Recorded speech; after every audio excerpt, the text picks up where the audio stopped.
کمی کیسې چې عیسی مسیح وکړو هغه ته موږ مثالونه وایو او دا موږ ته د الله تعالی د بادشاہي او کوم خلکو سره چې هغه خبرې کولې دا غي د ژوند یو ډیر لوی حقیقت څرګندوي. خو په دې مثالونو کې یو مثال د لوکا 19 باب کې دی او دا مثال موږ ته د عیسی او د هغه لارې په باره کې په کومه چې هغه د مسیح په تور تللو او د هغه واقعاتو په باره کې وایي کم چې پیښیدونکي وو. عیسی مسیح د یریخو په لار یروشلم ته روانو نو هلته د زکای کور ته لاړو. د هغه د ځینې مریدانو دا خیال و چې عیسی مسیح څنګه د خدای کور ته راورسي نو سمدستي به هغه د یهودیانو بادشاه جوړ شي او په ځمکه به د الله تعالی بادشاهي قایمه کړي. عیسی مسیح ته معلومه وه چې داسې به نه کیږي، اوس له هغه وخت نه دی او نه به دا تر ډېر وخته پورې وي. نو هغه هغې ته یو مثال ووی. د یوې لوی کورنۍ یو سړی په اوږد سفر یو بل ملک ته لاړو د دې دپاره چې هغه بادشاهت حاصل کړي او بیا واپس راشي. عیسی مسیح واقعي د یو کس په باره کې خبرې کولې او د هغه کس نوم و ارخلاوس. د هغه پلار هیرودیس د یهودیا بادشاه و. کله چې هیرودیس مړ شو نو هغه ویلي و چې ارخلاوس به د هغه په ځای بادشاه جوړیږي. خو په یروشلم کې هر یو شهزاده سره خپل ذاتی پیسې هم وي. نو هغه خپل 10 نوکران راوغوښتل او ورته وویل زه تاسو ټولو له د سرو زرو یوه تیلی درکوم او په دې باندې زما واپس راتلو پورې سوداګیري کوئ. نو هر یو نوکر له د سوداګرۍ دپاره د سرو زرو یوه تیلی ورکړې شوه او د دې سرو قیمت د 3 میاشتو د مزدورۍ برابر و.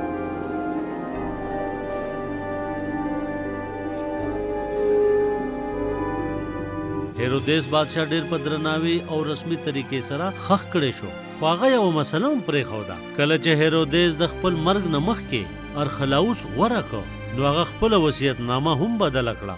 نو ارخلاوس لا یروشلم نه روم ته تلل پکار و چې هلته هغه د روم حکمران اګوستوس سره ملو شي چا چې د هغه د پلار وصیتنامه جاري کړې وه او په سمندر کې روم ته تقریبا 2 میاشتې سفر و.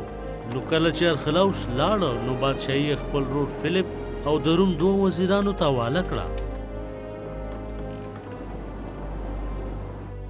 د روم حکمران اګوستوس دې کورنۍ ته هرکلی وویل. هغه ته د دې د مسلې پته وه. په دمشق کې یو وکیل د ارخلاوس ملګری و او هغه وکیل د دې حکمران پیژنګلو والا و. خو د ارخلاوس ورور هیرودیس انتپاس غوښتل چې بادشاهي ورته ملو شي. د هیرودیس خور هم د خپل ځان دپاره څه ناڅه حاصلول غوښتل. ارخلاوس او د هغه ملګرو خپله مقدمه پیش کړه او خیال یې و چې زر به د دې فیصله وشي. د ټولو نه خاص کاغذونه وصیتنامه وه. هیرودیس بادشاه د خپلې مرضۍ په مطابق دا فیصله کړې وه. خو د روم حکمران ته معلومه وه چې یکدم فیصلې کولو سره به سیاسي مسلې راپېښې شي. نو پکار دی چې ټول کاغذونه ښه په غور سره وګوري او د ټولو خبرې واوري. نو ارخلاوس لا انتظار پکارو. د یهودیه په بادشاهت کې د ارخلاوس او د رومیانو خلاف یو بغاوت راپورته شو.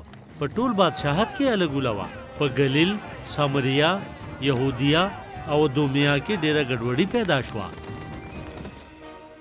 د روم گورنر کرینیس خپل فوج راوسته چې دا بغاوت ختم کړي. د روم فوج ډیر تکړه او زړور و. بغاوت کوونکو کېدای شي جنګ کړی خو په آخر کې به ورته شکست ملاوېده. هغه دې ورځې پې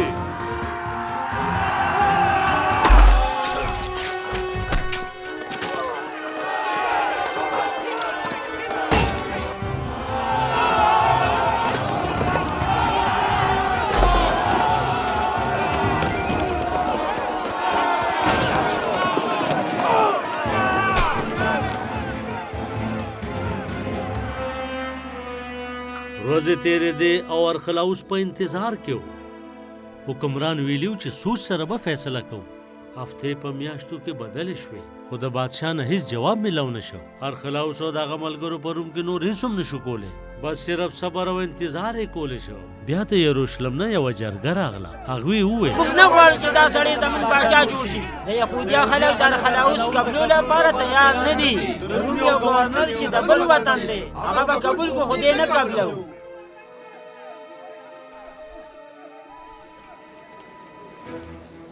په یروشلم کې دا حکم جاری شوی او نوکران په خپلو کارونو کې لګیا وو. خو ارخلاوس په یهودیه کې دومره مشهور نه و. چا چې هغه له کار کو نو هغې ته تکلیف پېښېدی شو.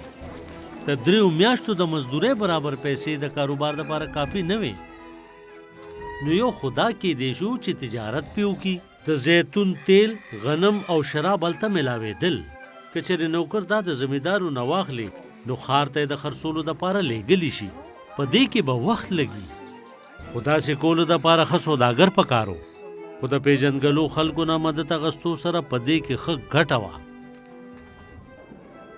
او بل دا هم کېدی شو چې د قیمتي مسالو او عطرو تجارت پې وکړي، ځکه چې په دې کې هم ګټه ډېره وه او ښه پیسې پکې ګټلې شوې. خو داسې کول اسان نه و، ځکه چې عطر به ډېر ګران و او نوکر ته پته وه چې په دې کې به تاوان هم ډېري. نو هغه له ډېر خیال کول پکار و. خو په دې نوکرانو کې یو نوکر ډېر مختلف سوچ وکړو.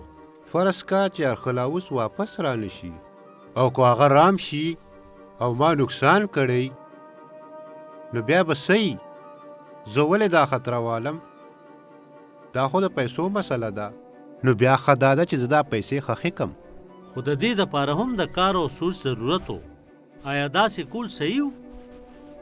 نوکر چې څه وکړل په اصل کې دا نافرماني وه او د خطرې نه ډک کار و. هغه سکې په یو رومیال کې کېښودې. نو دا خو داسې وه چې په خپله غله دعوت ورکوي.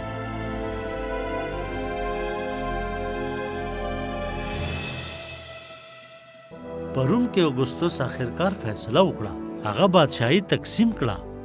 د بادشاهۍ لویه حصه یې ارخلاوس له ورکړه چې پکې یهودیه شامله وه. نو اوس دا هغه وخت و چې ارخلاوس کور ته واپس لاړ شي. بیا هغه د بادشاه په حیثیت واپس راغی.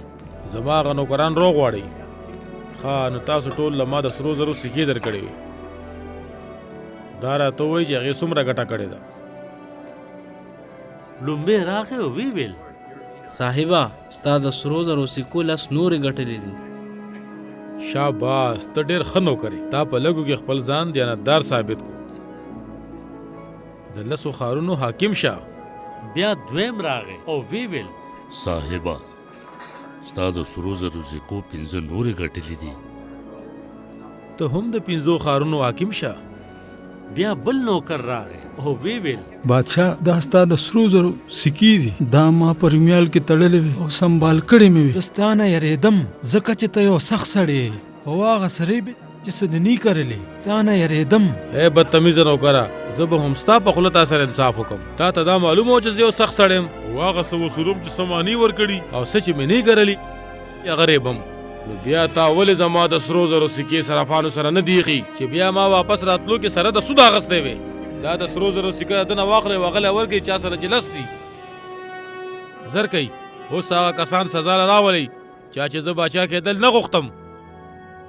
عیسی مسیح خپله کیسه ختمه کړه. هغه د دې دنیا نه روان و. نو کله چې هغه په دې دنیا کې نه نو هغه خپل کار مریدانو ته حواله کو. نو بیا به یو ورځ هغه د بادشاه په حیثیت راشي. لکه څنګه چې تاسو وکتل په دې کیسه کې موږ د عیسی مسیح مثال ټولو تاریخي حوالو سره او پوره تفصیل سره وکتلو. د یهودیه تاریخ فلیویس یوسفس لیکلی دی.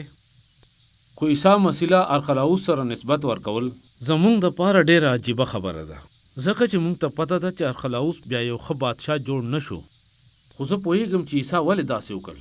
موږ په دې دواړو کې یو شان والی نه وینو، خو حالات بالکل یو شان ښکاري. دا مثال یو پیشنګویي ده چې عیسی علیه السلام به خامخا راځي او بادشاهي به کوي او خپلو وفادارو مریدانو له به اجر ورکوي. عیسی مسیح ته پته وه چې ټول خلک به هغه د بادشاه په طور نه قبلوي. خلکو عیسی مسیح د خلاصونکي او مالک په طور نه قبلو او اوس هم داسې ډېر شته. بعضې هغې سست نوکر په شان دي، هغه په خوله خو عیسی مسیح د مالک په شان قبلوي، په اصل کې د هغه په خبرو عمل نه کوي. خو وفادار مریدان هم شته. د ظلم او نفرت په باوجود هم د عیسی مسیح دپاره د هغې په وفادارۍ کې هېڅ بدلون نه راځي او هغې پوره کوشش کوي چې د هغه د کلام په ټولو خبرو عمل وکړي. نو اوس یو خاص خبره ده، د 3 میاشتو د مزدورۍ پیسو سره کاروبار نه کیږي. خو که سهولتونه لږم وي او زمونږ کردار او رویه ښه وي نو دا د اصل کامیابی راز دی. عیسی مونږ نه مجرمان کوي. کله چې مونږ سره څه نه وي خو څه چې مونږ سره دي نو هغې سره به مونږ څه کوو. ګرانو اورېدونکو یقینا چې دا کیسه به ستاسو خوښه شوې وي. همدغه شان نورو کیسو اورېدلو دپاره تاسو ضرور زمونږ چینل سبسکرایب کړئ او که تاسو دا کیسې بغیر د انټرنیټ نه اورېدل غواړئ یا مونږ سره رابطه کول غواړئ نو د پلی سټور نه زمونږ د کیسو ایپ ډاونلوډ کړئ